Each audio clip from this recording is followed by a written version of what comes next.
It was 14 and a half years old, first car, didn't run. I finally got it running. And I was doing donuts in the back in the field and on a 5-gallon bucket, had no seats. I took a $30,000 pay cut to get back into GA and work on airplanes. I'm like, well, how hard can it be? We're just going to push some trees down and we'll get there eventually. Welcome into the Future in Flight podcast, coming to you from a hangar somewhere near the flight line, where the self-serve fuel pumps have freshly serviced retract springs. I'm your host, Shawn Starker. I've got a really good one for you today. Today's guest is somebody I had the great fortune of running into a couple years ago at Oshkosh. The kind of guy you meet once and immediately think, man, I definitely need to sit down and really talk to this person. His name is Josh Blair. He's the founder of BlairCraft, a content creator and a one-man operation that spans tube and fabric restoration, backcountry adventure, and hands-on A&P work. We're talking about a guy who's laid hands on everything from a Cub to a Boeing 767, from aviation turbine research to pulling trees off a future private airstrip at his house with his own excavator. We'll hear how growing up wrenching on cars in small-town Ohio turned into a lifelong obsession with aircraft. We'll talk Spirit Engineering's SE1, STOL competitions, content creation, and what the future of GA might look like. Buckle up, Josh Blair is next. We're cleared direct. Let's go.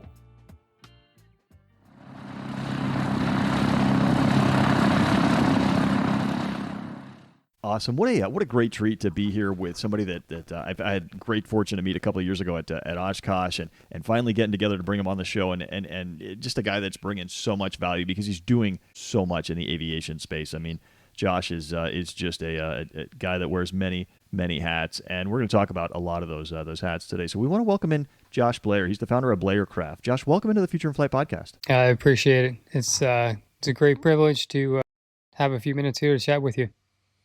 I mean, I know we've been talking about this. We met a couple of years ago at Oshkosh and decided, man, this was something. You're a guy that really just has a lot of advice and a lot of experience and a great creative mind to offer into the industry. I can't wait to dig into some of that. But I guess the big question I have, and it's kind of the beginning. It starts right at the start. How did you get here? How did you get into aviation? Oh gosh. So going back to, I guess, getting into aviation, period. During that question is, my first W-2 job was back in high school as a sophomore. There was an opportunity at a local airport.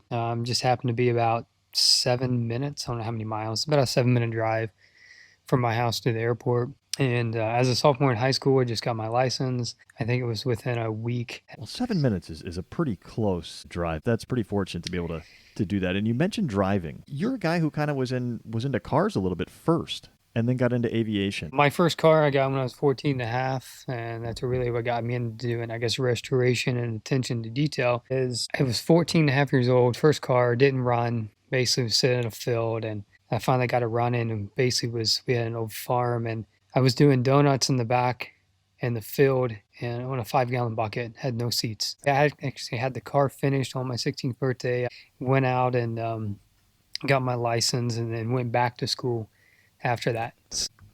Yeah, so I really got the appreciation and attention to detail back, early teen years. And going back to my drive to the airport, my first W-2 job, not only was it a 7-minute drive, but it was just a back roads, a couple small towns, one small town to another. There's literally 2 4-way stops between my house and the airport, no traffic lights. And it was just a quick hop from one town to another, really laid back FBO. This picture of driving to the FBO, tell us a little bit about where this setting is. Where are these towns located that we're driving through? And my first job there at this airport was in Southern Ohio. It was basically a Ohio River Valley, and the airport is PMH, so Papa Mike Hotel, and it just sits kind of the southern tip of Ohio, and just one small town. It was actually called Clarktown. It had no 4-way stops, no lights, anything in this town actually, and I always called it downtown Clarktown, just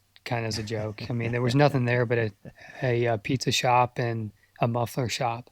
I mean, it didn't even have a gas station. Small town America. Right? Yeah, so then we went to the big town, which had a couple gas stations and had a couple 4-way stops just north of the airport there.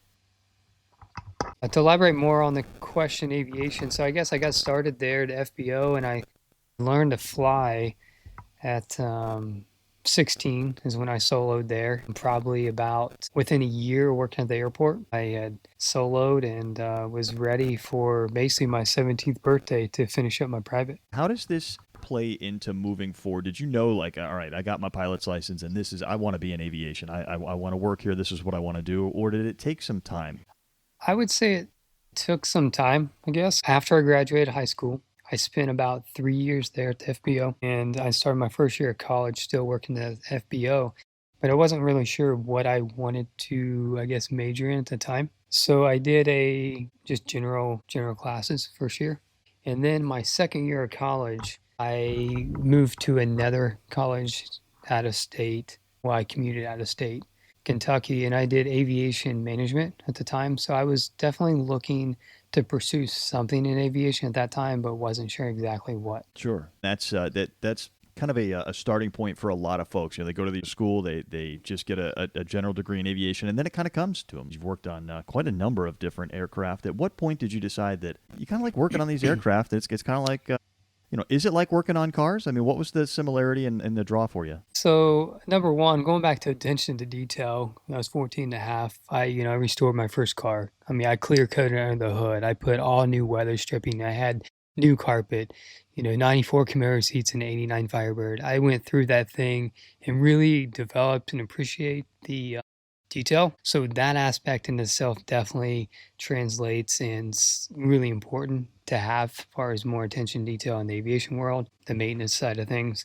But I think, that's the car side that definitely relates. But as far as, okay, I want to work on aircraft, I want to actually do the maintenance side of things, that grew into, or I guess wasn't really picked up until later on in college. I had gotten my A&P. I did a basically apprentice for, 4 years at the airport. And I built my first couple wings for a J3 Cub project I had early on in college. So I got my A&P, conjunction of all that, and I didn't do anything with it right away. So I had a lot of stuff going on and I had to work. I had to make some good money because I had a lot of projects to fuel. So I was actually working in the food industry in production maintenance. And I worked at a couple of different factories. But at the time, I was working at General Mills as a production mechanic. And a friend of mine worked over on 767s at a maintenance repair facility a couple hours away, and knew him from high school. We talked a little bit. So he sent me a message online and said, hey, we're looking for some A&Ps. You're interested? And it's like, well, shoot, I got my A&P. I've never even used it. Maybe I should entertain that idea, So I ended up leaving the food production industry and went and worked on heavy maintenance on 767s. That's when it really became more of a reality of, okay, I'm going to work on planes. We did triple gear changes, engine changes, flaps. We basically, anything and everything that could come out of the airplane, we worked on. I hung a couple engines on 6.7, did the slats, troubleshot a lot of hydraulic systems, the gear changes, the gear swings on them big birds. That was just wild. Working on a scissor lift to work on a vertical stabilizer is pretty wild.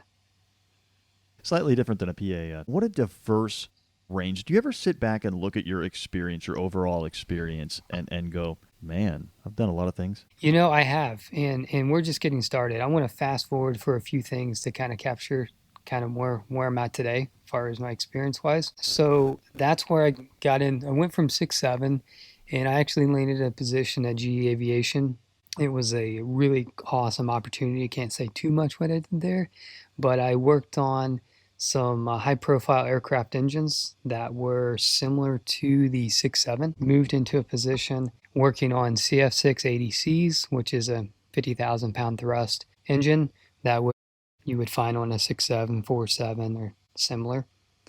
And spent some time there doing some really good opportunity on those particular engines. And then after basically tearing apart CF6 and reassembling CF6 and doing a combination of a few other big engines there, it was an awesome opportunity. So I left there and I went to Northern Indiana, which is where I'm currently at. And I'm just going to keep forwarding through where I'm at in my experience. I spent more time at a food production facility because that's what was available when I moved up here to be with my wife about 13 years ago. And I finally got the opportunity after a few years to get back into the turbine side of aviation. I spent 7.5 years at the University of Notre Dame in Turbo Machinery Lab doing research and development for the turbine and compressors. I was a build lead of 5 programs there, which compiled with sponsors,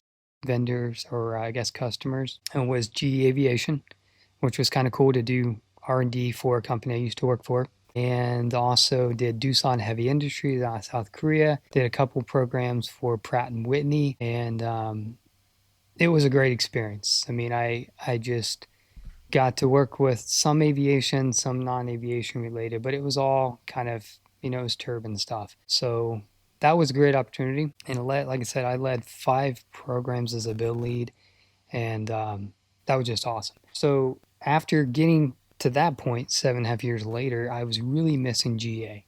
And it's like, what's at the local airports? At this time, I'm flying out of my house. I have a runway, and didn't really know too many local pilots. I was just doing my own thing. I just love flying in the mornings and in the evenings. So I went to a local airport and started asking around, and they were looking for somebody. And I ended up talking to the airborne manager. And after a couple months, I worked out a deal, negotiated a little bit. I wasn't just leaving for anything because I had something really, really good at the university, honestly. I took probably about a $30,000 pay cut to get back into GA and work on airplanes. So that was a big move. And what drove that was I just missed being at the airport. I just love that environment. And I did that in conjunction with that big pay cut. I had an opportunity to do detail work on citations, and that was something that was kind of okay, I'm going to work 2 jobs. I'm going to work a part-time job, and we're going to make this work.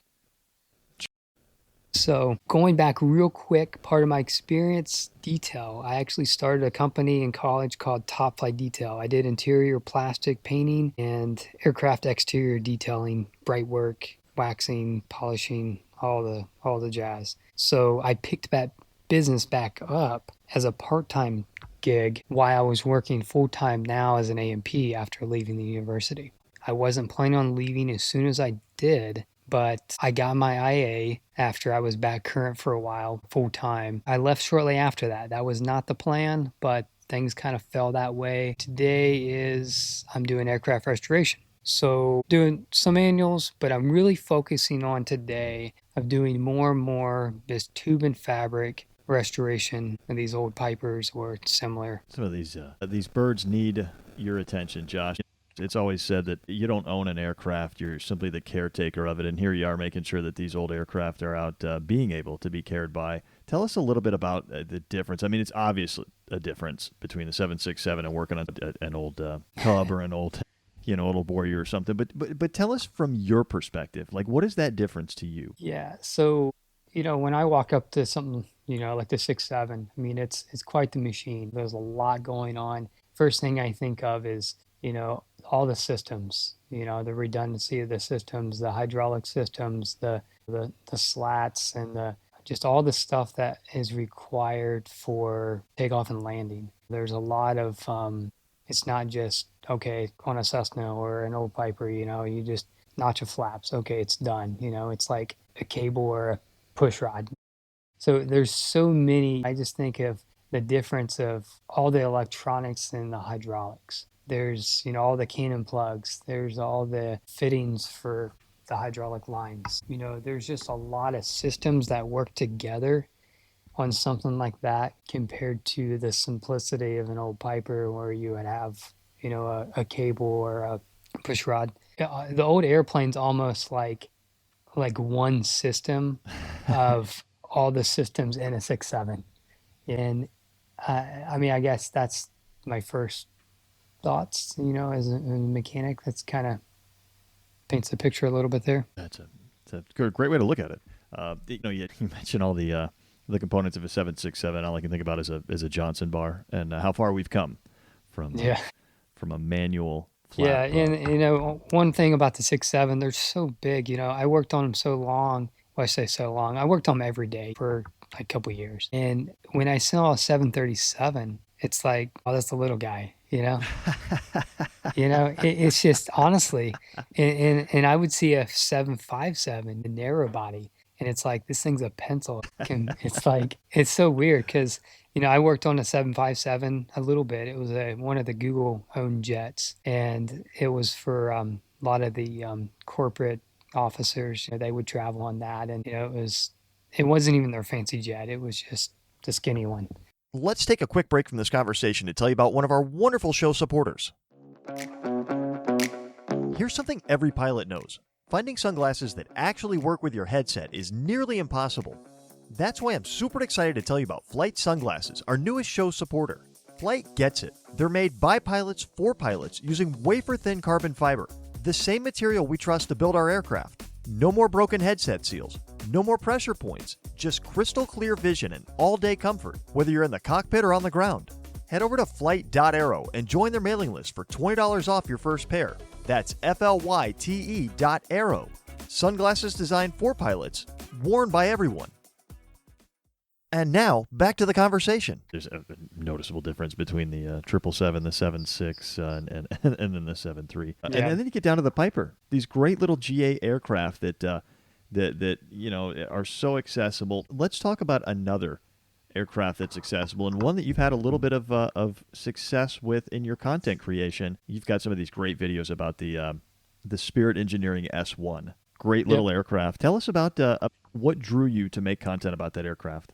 Yeah, so the SC1, it's something very different that has nothing like it has been really manufactured the way it has been. Honestly, the way they've developed it for production, I don't think that anything like it has been probably since the 40s, as far as Piper's production.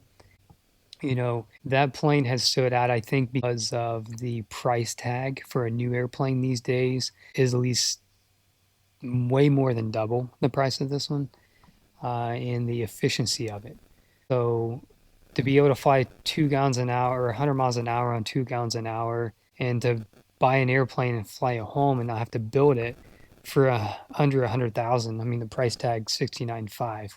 Those are two things that really stand out for that plane, and it's been very, very high topic of interest here. It's such a beauty, and I got to see that aircraft after it flew cross country from Colorado to Florida with the SC1 video, which has been great, real popular, good views, and you've gotten several views on a lot of your videos. They have high production quality. The detail is very, very good. I can see where you mentioned attention to detail. How did you get into content creating? What led you down that path? Yeah, well, my quick answer is I like the bush flying and backcountry flying. It's been an interest of mine. And, flying the J3 Cub and just simplicity of, a tail wheel and just being able to go and do some off-airport flying. That's been interest of mine. And I think like a lot of people, in that content creation world of bush flying, Trent Palmer, he definitely probably 6-7 years ago was really getting into highlighting the opportunity of just really backcountry flying. Oh, Trent Palmer's fault, huh?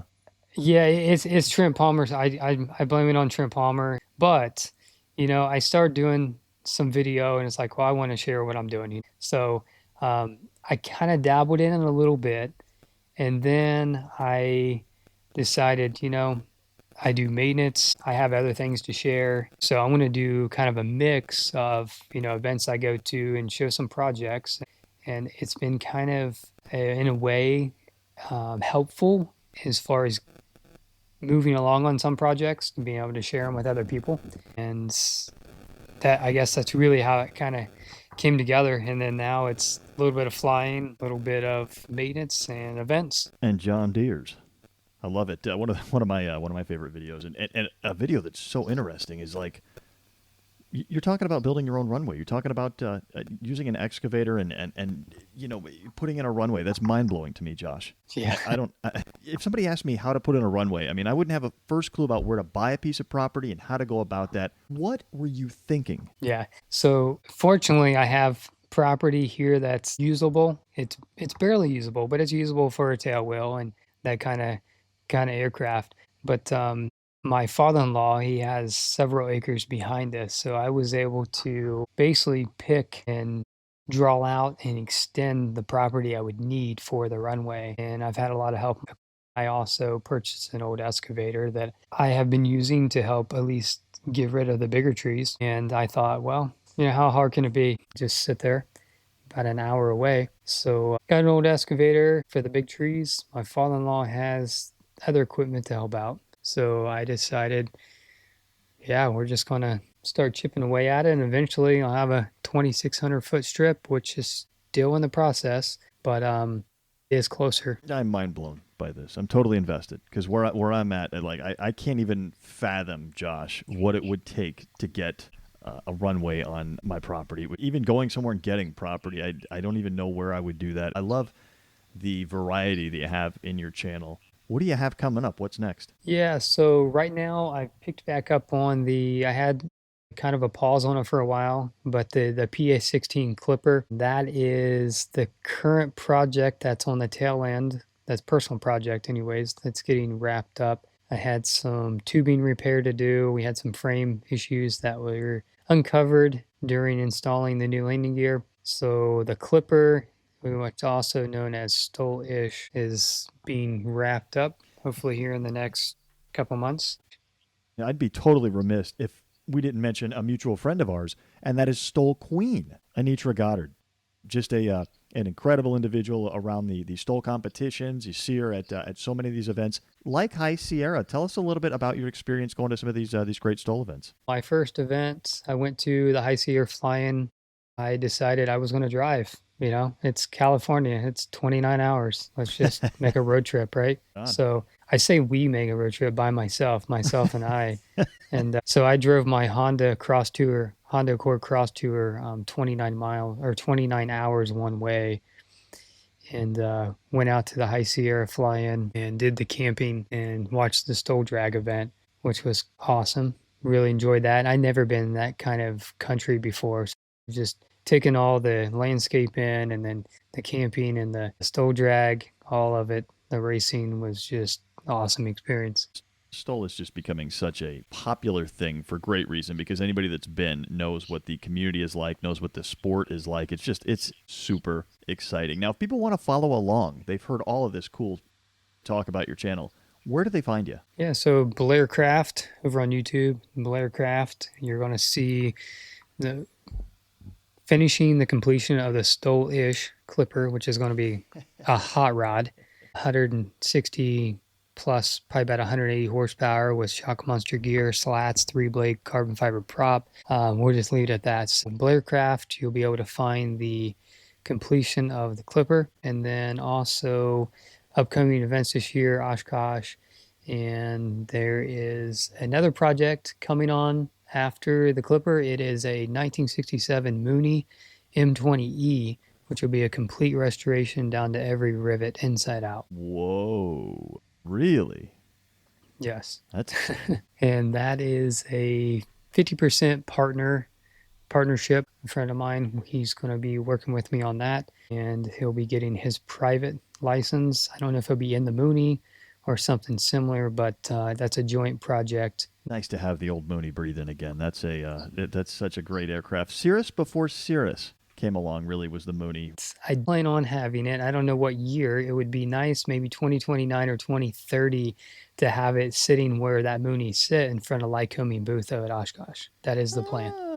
That's fantastic. It's really engaging to hear you taking on some of these old projects. And like you said, breathing new life. And we'll catch you at Oshkosh. That's going to be good. You can do in the Creator Hub again this year? Yep, I'll be there. I'll be there likely. That's definitely that day, the Monday. And then give us the quick elevator pitch about what your favorite thing is at Oshkosh. What's your favorite thing to see or do? Yeah, so my favorite thing at Oshkosh, definitely like you mentioned before, this whole community, it's really a big family. Oshkosh it's the one of two biggest family reunions, honestly, for me. It's my family reunion. So the biggest thing I look forward to is really just connecting with everybody that I have met in the past, including primarily the STOL, I call it STOL community, because it's we all enjoy and really have passion in doing the same type of flying, and just talking about STOL and meeting with new people and reconnecting with really just the Oshkosh family. Love the Bushwheel boys.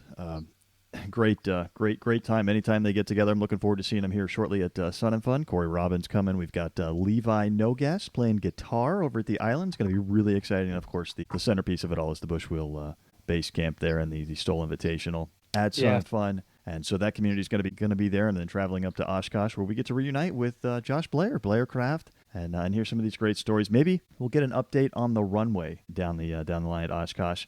We're talking about the future, though. Let's talk a little bit about the future. Real quick, give us your vision for where you see General Aviation here in about 5 years. Yeah, okay. Well, the next 5 years, General Aviation, I see a lot of change in the I guess the engine opportunities for small light planes. We've had the Lycoming, the Continentals, but I think there's some more engines that are out there that I think that have good potential to becoming certified. The Delta Hawk engines. We see a lot of changes coming out here with the fuel, the 100 low lead.